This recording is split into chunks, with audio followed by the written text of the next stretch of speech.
بسم الله الرحمن الرحيم والصلاة والسلام على رسول الله سيدنا محمد وعلى آله وصحبه وسلم.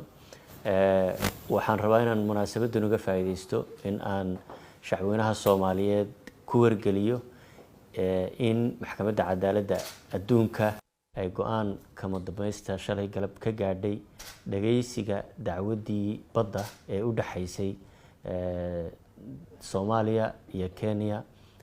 dacwadaas oo gudbinihii qoraalaha iyo dokumentiyada hore ay u dhamaatay 2018 December waxa ay muddaba u madlanayd in la dhageysto doodaha afeed oo luqadda af Ingiriisiga lagu yiraahdo oral hearing in dhinacyadu maxkamadda hordeeda ay ka soo jeediyaan.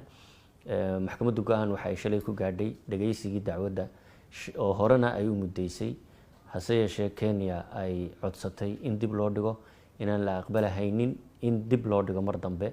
sidaa daraadeed dhinacyadu ay u soo diyaar garoobaan 15 ilaa 19 bisha March ee inagu soo aadan ama Maarso dadka qaarba sida uu yaqaan 2021 in la dhageysto dhinacyada habka virtualka ama muuqaalka fogaal aragga ah, iyo hadday suurto gasho habka dhowr qof in ay ka soo qayb gali karaan dhinacyada.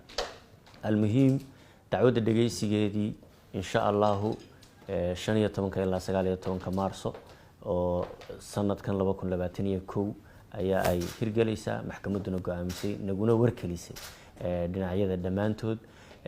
waxaan shacweynaha Soomaaliyeed u sheegayaa anagoo ku kalsoon Ilaahay, ku kalsoon taageerada iyo garab istaaga mar walba dawladda Soomaaliya la barbar taagan tihiin in aynu ku metelno danta ummadda Soomaaliyeed, xaq iyo cadaaladna ku helno doodeena iyo dacwadeena, kuna kalsoon dhexdhexaadnimada maxkamadda cadaaladda adduunka, in aad noo soo ducaysaan in si xaq ah ay noogu dhamaato dacwadaasi.